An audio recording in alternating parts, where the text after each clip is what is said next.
Minister, thank you so much for your time. I know you're busy, so I do appreciate this. 2 years of Security Council for New Zealand. It is a big deal when a small country gets a position like that. Do you feel New Zealand as a country was able to leverage it and make an impact on that stage? Well, I think the first answer has got to be that small countries like New Zealand greatly value the chance to serve on the UN Security Council, and there was a huge amount of effort expended getting there. Was it all worth it? Well, of course it has to be, but we were strong advocates for UN Security Council reform before we got elected, and will have left the Council even stronger advocates for Security Council reform. We didn't manage to see too many solutions to the world's big problems while we were there. So let's talk about some of those. Syria is the obvious one. We've just concluded another round of UN-backed talks in Geneva, the fourth round, with no progress. Did you feel at any stage that any progress was being made in these last 2 years? Not necessarily because of New Zealand, but just in that environment. I mean, it's just a situation which never ends. It is, and we were one of the countries to try to make sure that it stayed on the UN agenda. Indeed, during our second presidency, Syria was the topic we chose for the high-level debate, which happened to be in Leaders' Week at the General Assembly, which indicates the significance we attach to it. But sadly, it's like one of the areas that we see too often, where the UN tends to subcontract its role to external groups. That's understandable lots of the time. What do you mean though? A lot of the good work that is done in the multilateral world is actually done through subcontracting to various groups. Even the Iran deal was a subcontracted exercise, but actually had to come back to the Council because it required the legitimacy of the Council. But the Council has tended to duck the really difficult challenges, and I'm hopeful that the new Secretary General, who is making some interesting noises about this, will see some changes in that respect. So is this what you were talking about when you're saying reform, changing the way the Council works, the veto, the permanent members, those sorts of things? Well, the veto is a huge challenge, and we've been strong critics of the veto since the day the UN was formed. But it's also, I think, been very clear to us that the UN underinvests in prevention and overinvests in dealing with the consequences. So we spend, as an international community, $15 to $16 billion US a year dealing with the victims of man-made humanitarian disasters, and we spend another $9 billion or so on UN peacekeeping. But we actually run our operations to prevent these sorts of crises on a shoestring. And one of the things we've advocated is a rebalancing of the budget in that respect. Middle East peace process I'd like to ask you about as well, if only because it was right at the end of New Zealand's tenure of the 2 years that things got, well, they got a bit messy there, and if I'm not mistaken, the Israeli ambassador was called back from New Zealand. You seem to want to inject yourself into the peace process and give it some life again, where it had just stagnated for so long.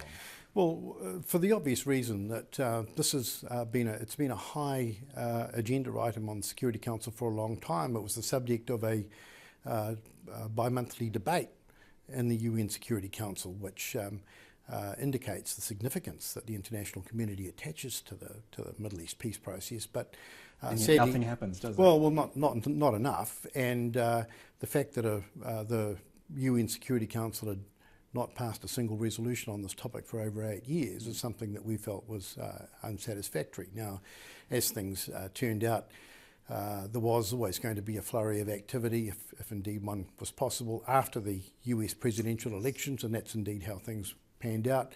It would have obviously been preferable to have seen these matters play out in a different way. You mentioned the US. Do you have any strong views either way on the present US administration? And it's stepped back on Syria, it's stepping back on a lot of international issues where we've used to seeing the United States lead. Good or bad thing? Well, I think it's too early for us to really make any judgments. I think that the US system takes a bit of time to settle down. The appointment process and confirmations are in progress still.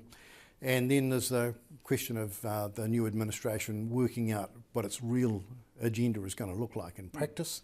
Well, it's looking quite insular, isn't it? Almost isolationist. Well, those are and of course, being New Zealand Foreign Minister with TPP high on our trade agenda, we noticed that indeed. But we do need to give the US administration some time to work out how it's going to reconcile the commitments it made during the presidential campaign with the needs of holding high office, the need to contribute to international peace and security. All of these things will play out over time, and we want to give the US administration some space to work its way through those. Are you happy that TPP's got a future? Well, again, it shouldn't revolve around one country, but so much focus does go in when the US is involved. Yeah, so the remaining 11 are talking amongst each other about what can now be done with what's left, and that's a constructive discussion at this stage. But also the US is going to have to think a bit about how it deals with the Asia Pacific region. We have a centre of world economic growth there at the moment. The developments that we've seen on the trade and economic front have been very positive, and whether the US wants to be a part of that process through TPP or some other arrangement is something we'll have to figure out over time. But this is not going to go away. It's a long-run process, and we'll give it some time. All these issues we discuss, I'm very interested in them. I work for an international TV channel. I wonder about back home. Is foreign affairs, do people care? Let me just put it as simply as that. Oh, look, I think people care, but it would be also true to say that they're not necessarily all that well served by a news media that focuses intently on major foreign policy issues. We do tend to be a little bit isolated in our part of the world, though I guess a lot of people do what I do, which is read the international media. But I think that on the big issues, people are deeply interested and they do care, and that makes the job of being Foreign Minister a challenging and satisfying one. Do you want to take these issues back to the country now? It's now that the 2 years is over, and feed back to them and I don't want to go so far as to say educate them, but at least enlighten them as to what's going on? Oh, look, I think New Zealanders have taken quite a lot of interest in what we've done on the Security Council, and on the occasions where we've delivered some fairly firm messages to the Council, and there have been a few of those. I've been very pleased with the sort of reinforcing messages we've had at home. I think to try and get people motivated on the issue of UN Security Council reform and UN reform generally is probably more of a challenge, but there are a lot of New Zealanders do care about that. Look, we're a very small country, but we've worked out a long time ago that if we're going to live in a world where the big guys always win and the little guys always lose, that's very bad news for New Zealand. So we contribute to the multilateral system because it's the best thing that we've got going for us. And now it's not perfect, it's very far from it, but it's still worth the investment from our perspective. Minister, pleasure talking to you. Thank you so much. I do appreciate it. Thank you. We're good?